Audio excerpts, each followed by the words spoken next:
This is Harvard on the Map, presented by the Harvard Graduate School of Design, covering innovative ideas and thought leaders in digital cartography, Earth observation, and all things geospatial, with your host, Jennifer Horowitz. Hello, and welcome to Harvard on the Map. I'm here with Whitney Kotlewski, and Whitney is the co-founder of Black Girls MAPP, and she also is a user experience design lead at Esri. Welcome to the program, Whitney. Thank you for having me. Whitney, you're doing so many incredible things, so I don't really even know where to start. But first, maybe I would love to hear about how you came to decide to start Black Girls MAPP, and it's an acronym, so our listeners are aware. Yeah. I wonder if you could tell us about that. Yeah. Okay, awesome. So probably to set the stage, getting into like GIS I'm not a GIS, I like to say I'm not a GIS professional. GIS found me. I have a huge design and human computer interaction background and music background. But when coming to Esri and basically having to support product teams, I kind of felt that, I needed to take a step further in trying to really understand the sentiment and the experiences that users go through when trying to solve problems using GIS software. And then through that, I fell in love, and I could see the power of GIS. And so both with that happening simultaneously, also recognizing that as I was at tables where there were people who, definitely didn't look like me, and I'm in spaces where people don't look like me, both in design and GIS, at conferences and so forth, in this GIS field, I recognize that there's a lack of representation. And so wanting to lessen that, or at least to bring light to that, myself and another colleague, Raina Kamal, decided that we wanted to co-found a group called Black Girls MAPP. And the acronym is, Black Girls Mapping with Action to Pioneer Progress, as we were two Black girls recognizing a gap in our field, and wanting to do something, not just talk about it, and talk about the disparities and talk about the struggles, and also talk about the lack of access, particularly in predominant BIPOC environments. We didn't want to just talk about it. We wanted to do something about it. And so that mapping with action was really important for us to emphasize, and to also make us stay true, practice what you preach, be able to actually do the things that we're talking about. And so we held ourselves accountable, both in the acronym, but also in the work. So we've done quite a few different projects, building out information products, just to explore the possibilities of not just taking GIS from an enterprise sense, trying to solve the Nikes and the Target of the world and Starbucks of the world problems, which I traditionally was used to when I would go to these meetings, but essentially being able to boil it down to community problems, right? Local government problems that my neighbors could have, or even, family members might be experiencing, and seeing how the tools of GIS could be leveraged there to either bring light to social issues, or even, bring light to solutions. And so really what we've done is just try to set a pace or tone as to how people can get involved and not have to come from these elaborate backgrounds. Also to show the proof of the access, right? Us, Raina being from Kenya, me being African-American, born and raised in Rancho Cucamonga, falling into this world of GIS non-traditionally, and still being able to do wonderful things with the power of GIS, right? And so, if you think about the access point, even at younger ages, for education and growth, the future leaders, the young people coming up in the world, being able to encourage them to say, hey, there's this field that you could get into, and there's a lot of overlapping layers, so you can come from different industries and still be a force to reckon with in this field, and bring insight and new breath and life to ideas that could really help drive solutions, and also just drive the technology. And so that's kind of where we're at right now. Just trying to be inspirational, as well as just reflecting on the fact that, we started with just identifying that there was a need in this space, and wanting to act on that. It's amazing what you guys have already accomplished. And I encourage our listeners to look at the Black Girls MAPP website, which is also an awesome website. You're a UX design person, so kudos to our team. So I can say this, that it takes a village, and it takes allyship. So, a part of Black Girls MAPP is not just Black women doing all of this. Behind the force of that is actually a compilation of a team of white men, white women, non-binary individuals, people from Asian descent, and so forth. And so we have, I would say, a diverse group, a representation of what we hope to see in the field. And we welcome anyone to participate in the work that we're doing, because we can't solve these problems alone. I think doing kind of like social impact work, and you're trying to target audiences to not have the other perspectives in that space also is a problem, right? So you want to make that open up so that you can take these other perspectives and views and insight and really address the solution to this problem the right way. And so I definitely think by having more voices in the room, more perspectives in the room, people from different backgrounds, it's helped us really move along. And also recognizing that this is also a field that we needed folks who have experience in GIS to help us. And so recognizing where we're weak and where we're strong, and being able to partner with folks. So we have an awesome team since our like foundational start to everything. We've grown since then, as we've had different types of contributors, specifically even at Esri and even outside of Esri. So it's been awesome just to see unity, especially in times like this where you really want to see all people coming together, working together for good. And so it's been an awesome experience to help lead and shepherd this effort. It's such a cool project. I love it. Yeah. I've totally fangirled your website. I wanted to take a step back now just to kind of get a context for how you arrived at Esri in the first place. Okay. You had a user experience design background.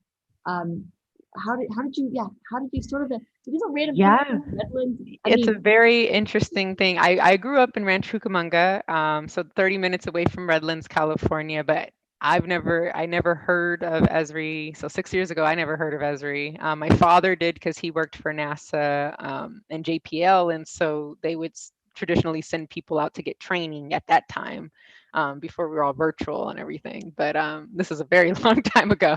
But he knew about Esri. So when I had the opportunity to potentially work at Esri, I, asked my dad, like, hey, there's this company in Redlands. Supposedly it's like really big mapping company. I've never heard of it. Have you? And he's like, geeked out about it. And he's like, what? You're going to go work at Esri, So then I was like, okay, this is good. This is good move here. But prior to that, lots of research experience and academic experience. I have like 2 masters, one in informatics and one in human computer interaction. My bachelor's was in media arts and communications, where I was doing music and teaching using arts technology to inner city youth, was like my thesis project. And I was a basketball player. So for my alma mater, my undergraduate, where I also did a master's there, I broke school records for basketball. And so I had a whole another life, like different phases of life that had nothing to do with GIS. So I can literally say that it's literally just like a destiny thing that happened that just like took over, of how I got to Esri. And when I got there, obviously the learning curve of just trying to understand GIS, and trying to make a personal connection, as well as balancing the confidence, right? The idea of, in user experience design, a lot of times you're forward thinking and pushing the new innovation design of what the technology or software is going to be, and going to those tables and those spaces and trying to articulate my ideas and voice my concerns and have a voice, is a little harder to do when you don't have the field expertise, as well as not necessarily connecting, visually with everyone in the space. So I had to learn all these things, the tricks of the trade, how to navigate, and how to get that confidence. I think the biggest thing was the confidence, and that confidence came from the personal connection of seeing how I could relate to what the tools that we were building, the software that we're building. How can I make a personal connection? And I definitely think the work that we've done with Black Girls Map has obviously helped tremendously, as I've put on a GIS professional hat in many of the instances, and that's helped me in my professional growth, my career growth, as well as a lead designer. And so kind of understanding that technical side of the house by making that personal connection really built up that confidence for me to be successful in this space. But it really just was, a random situation that took place, but I'm happy that it did.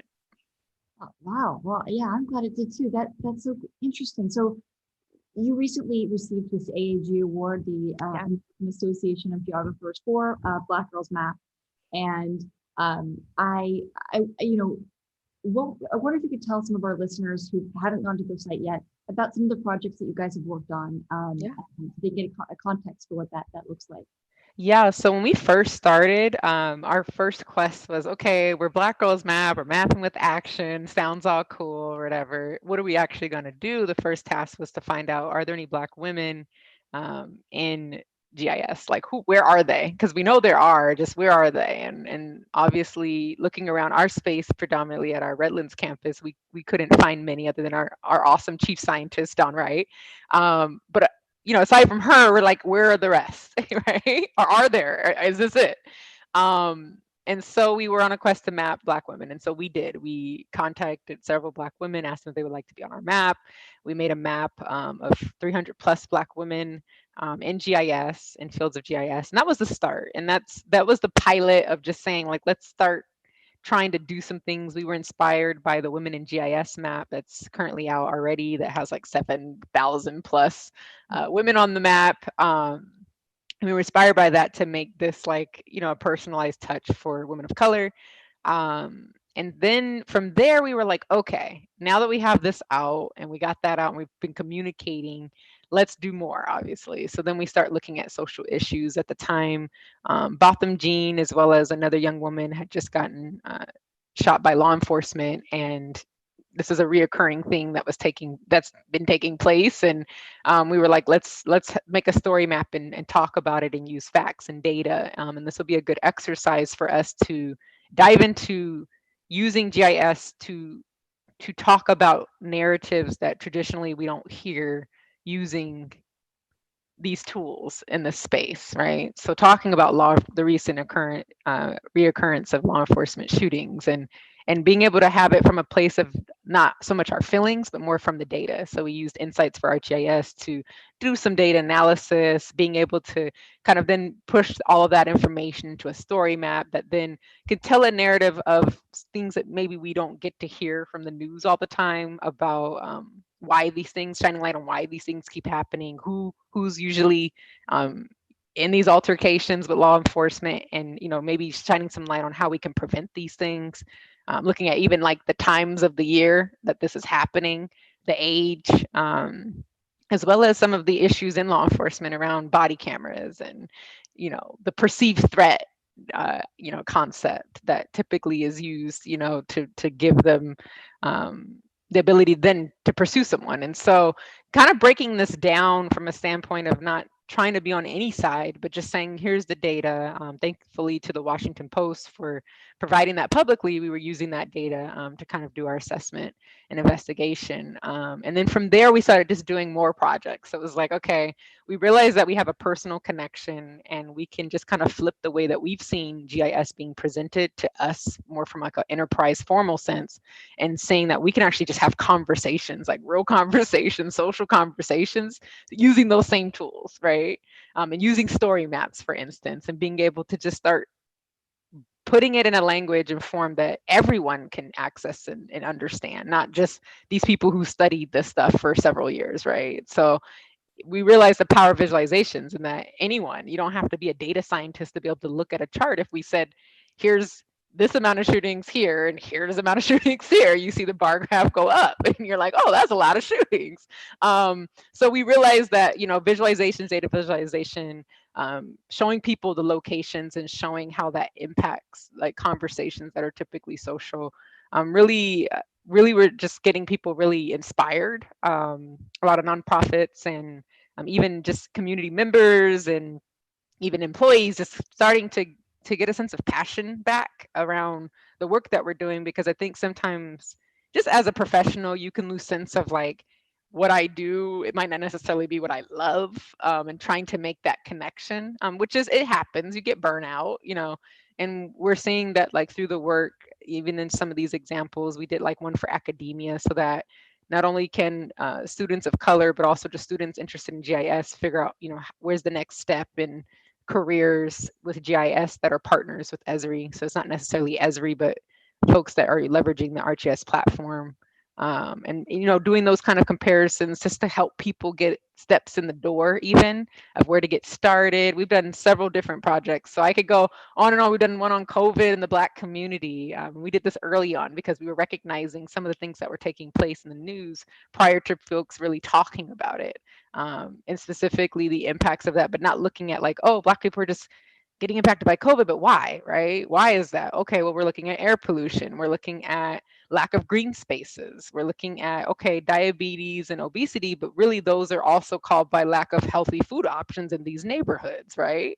And the lack of green spaces. So you start, and the air pollution. So you start going back and you're like, it's just not that folks are unhealthy just to be unhealthy. It's the fact that there's some systematic things that are taking place to kind of put them in a box. And so when you have a pandemic that takes place, like a global pandemic like COVID, these folks are at risk, unfortunately. And so then you talk about the healthcare system and and then you start breaking that down. So really, we just realize that, it gives a voice to issues, GIS specifically in the way that we've done it. And we've just been piloting things. We just try stuff out and we're just throwing stuff out, hopefully to inspire people. We don't think that we have the definitive answer on something, but we think that we're just trying to be inspirational.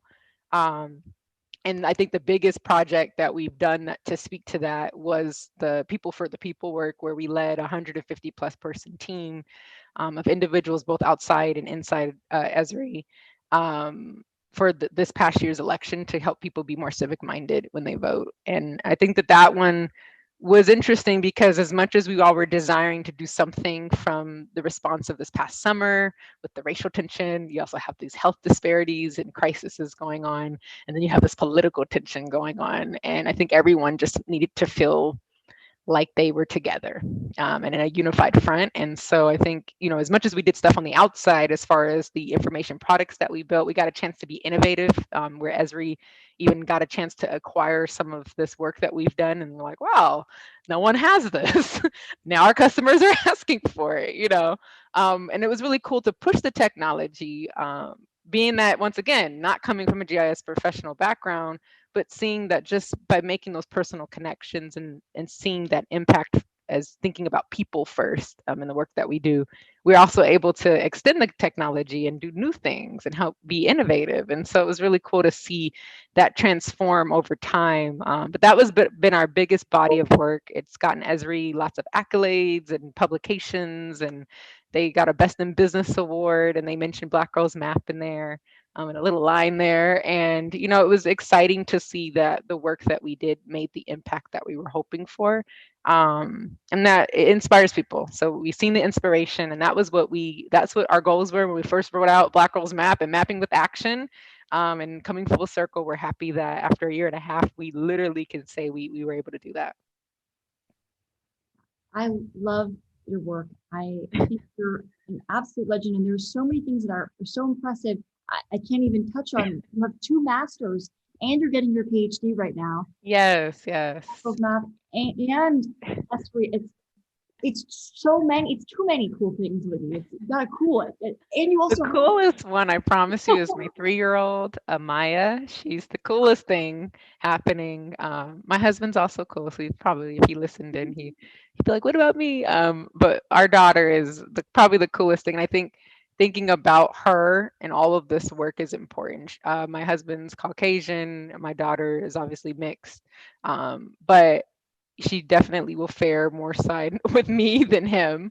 And in society will give her those terms and those labels despite of whatever she decides to call herself and identify with as she gets older. But one of the things that I've made, my quest as a mom now is to make sure that I set a tone and pace for her, which is simply, breaking barriers and leading ways and going in spaces, even if it's scary or it looks not the greatest or it looks hard or tough. I want to be able to be a champion in these spaces. So when she comes to me with, hopefully she doesn't have some of the similar situations or problems, but when she comes to me, I want to be able to give her accurate feedback, learned and lived feedback, that I've actually gone through these things and I can understand her perspective better. And so I'm just trying to do my part in setting a pace for her so that she can, one, not have to go through some of the things that I've had to go through, but also if she ever does, that she has the right tools and resources to overcome them. Well, I can't imagine a more inspiring mom. Hopefully one day she'll think that. Right now she could care less. She's 3, so she's into Disney and other things. So she, as long as I could meet those needs, she's happy. Totally fair. Yeah. Final question, because I don't want to take, you're a busy person. I don't want to take your time. I could keep you here all day, but I won't. Final question. So I asked all my interviewees to describe a time where they were lost, whether that was physically or in your life or career, and how you found your way back again. Yeah. That's an interesting question because I think I'm 33 years old now and I can probably think of multiple times that I've been lost, both mentally, physically, emotionally. And I can say this just generally thinking about it, because like I said, my story has been that I've been in basketball, and in basketball I tore my ACLs twice. One when I was Adidas All-American in high school, when I was traveling like with Candace Parker and folks of that likes that are now in the WNBA, to when I was in college and I had to overcome that, which ended up being the story of me breaking records and so forth. But second time ACL is a lot harder than first time ACL for anyone who's ever done it. It's a physical impairment where you have to basically learn how to walk again, but the pain when it happens it's unbearable. For most people, they don't go back. So, doing that again was a mental and physical mind game and emotional mind game. But I think of that space. I also think of the time when I was doing music and also in school, and overcoming, the hurdles of just like my career and what I'm going to do, as well as just living away from home for a very long time and needing that like family connection. So there's like that mental kind of disconnect that the connection that you're desiring, but there's a disconnect and you recognize that. As well as just, thinking about, like I talked about a little bit about these trials of just trying to have voices in spaces that are traditionally not meant for you. And navigating those spaces. So I definitely have all those things and those buckets of different times in my life where I felt lost. But I can go back to, I think the core piece around really just being able to identify, recognizing one, how you got to wherever you're at, both the good and the bad. Recognizing that, I think, has always been one hit for me where I have to sit with it. No one really wants to sit with like, why do I feel lost and why don't I feel happy and why aren't things working out for me? I think the first step is obviously sitting with it, admitting the things the spaces where maybe you could have done different things, or maybe you could have avoided different things or made other decisions, but also recognizing things that you did well, the things that you just couldn't, they were out of your control and you did the best that you could.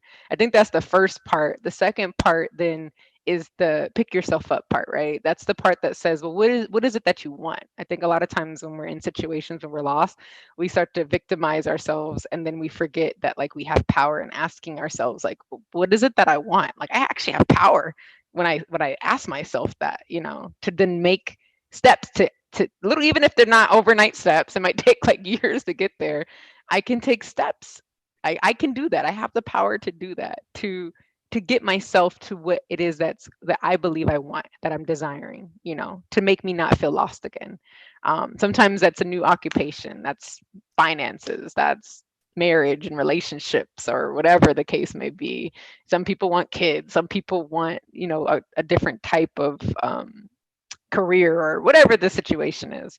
And I think the first step is to identify, obviously, how you got there. The second one is to figure out what you want and admit that to yourself. And I think the last step then is to really do like what we said with Black Girls mapping with action, right? Is to promise yourself, get yourself a schedule to say, this is the first step. What's the first step to this? I might not have to figure out all the steps just yet, but I got to take the first step. And the first step is going to help me get to my last step, and I can say in every space, like I use the example of Esri just because it's more, I think that's a one that I think most people can resonate with, just as a female walking into spaces, trying to be heard, trying to compete, trying to have a voice, and recognizing what I wanted, right? What I wanted was to have a voice, to be heard, to be able to lead, to be seen as a leader, to execute well, not just to have people patting my back just because they feel sorry for me, but people patting my back because I'm showing them that I'm doing the work well. And I remember sitting with myself at one point when I first started and realizing like I can transform into what I want. And that's not me changing, it's more just my perspective on the situation, right? And that's where I identified this whole process of recognizing that, when we can accept our full selves, and when we do that, we get confidence, right? So you go, okay, this is who I am. I'm not going to try to be anyone else. I'm not going to try to look at anybody else too and compare myself to anyone else. I am literally just going to accept myself. And I'm going to accept all the awesome things about me, in spite of what people might say or think or whatever the case may be, because I recognized that I was going into spaces and spending a lot of energy thinking about what other people are thinking, even if they didn't say anything, spending a lot of energy doubting and basically criticizing myself before I even get a chance to show up and do anything. I'm beating myself up before I even started the race. And so I recognized that I wanted to spend positive energy on myself, pumping myself up, saying, Whitney, you did this. You stayed up all night. You worked on this. You did your research. You worked really hard. If you don't get it right the first time, you're going to get it right the second time. Like pumping myself up and recognizing like, Whitney, you deserve to be here. Not that someone gave you a chance. It was that you deserve it. You deserve it. And so being able to accept that, I think, is the first step. And then the part about the action, right? Is like, okay, well, how do I do this so that I am confident? And that confidence really, once I accepted things about myself, then you start to do things differently. When you take someone who has confidence, literally, like you could take someone who doesn't even run a mile and tell them, you're gas them up on they will start that race like someone who knows how to run a mile. Now, how they finish, you don't know, but they will start that race up those blocks like they know how to run, because you could pump, oh, you're fast. Oh yeah, you could, that's how people used to do it. I used to run track in high school, is pump you up. And then you're like out there thinking, you're FloJo or somebody. And so essentially that confidence though is interesting, because if you have that, then your work ethic, all the things you do, the way you communicate with people, the ideas that you bring out, all that stuff comes with confidence. It doesn't just come out of the blue. It's usually people who are confident will be able to speak up for themselves. Or they're not afraid to be themselves in the space, right? And they're not afraid to fail either. They're like, well, I'm probably not going to fail, so I could just try this out. I'm so confident. And so I recognize that too, that I had to be able to get that confidence. And so through my work ethic, through, recognizing too where I was weak in areas and making sure that I was strong in areas, being able to accept criticism too, so that I could overcome it faster. So this idea of failing fast, I think of even my ACL stuff, and it's like, trying to rework how to run, how to walk, how to jump, how to shoot again after I was doing that, phenomenally. And then I have to go learn it all over again. Realizing that it's baby steps. I'm not going to be able to do it overnight, and it's about the small wins. And once again, you build up your confidence. You build up your confidence to step on your leg. You build up your confidence to run again. You build up your confidence to jump again. Once again, that confidence. And so I recognize like confidence is a huge one. We control that though. We have the power of that. But a lot of times we allow things outside of us, such circumstances, people, sometimes ourselves, because we're beating ourselves up, but we allow for ourselves to take away that confidence. And I think that's like been the biggest space when I've recognized where I'm lost, is I've lost my confidence in myself. I've lost seeing myself in a different light.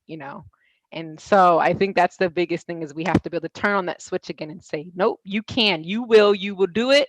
You will succeed. You are awesome. You are amazing. You will do this. You will get done. You will do it in excellence. You can do this. Keep pumping ourselves up, those affirmations. And I'd go through cycles like this. So as much as I say this, I have to find myself again, picking myself up again, depending on whatever life throws at me, where I have to refine Whitney again, Whitney who is amazing, Whitney who can do things, Whitney who's creative. I have to remember her, in multiple instances where this loss, scenario comes, whether it be a mom, when I was a first time mom and trying to do a PhD program. I mean, there's so many lost moments I can talk about, but how I've overcome it is, one, through my faith, the right people, but a lot of it is me. It's me having to do the work, internally having to do the work, and shifting my perspective on the situation so that I could overcome it. That was wonderful. That was just wonderful. I gotta say, I have right after this, I have to do this problem set that I've been putting off, and this is the most motivating pre-problem set speech. That was phenomenal. You're such a legend, and I mean that actually. Oh, thank you. Thank you for coming on the program. Thank you for sharing your story and for your time. And I hope our paths cross soon, whether that's in person. Yes, we'll have to do some collaborative work. But thank you for letting me speak, and thank you for letting me talk a little bit about Black Girls MAPP. And I hope that it's inspirational to anyone. I'm a professional student, so I know what it's like, especially being in academia, and having to balance everything as well as the unknowns, what's happening after all of this studying and money spent and student loans.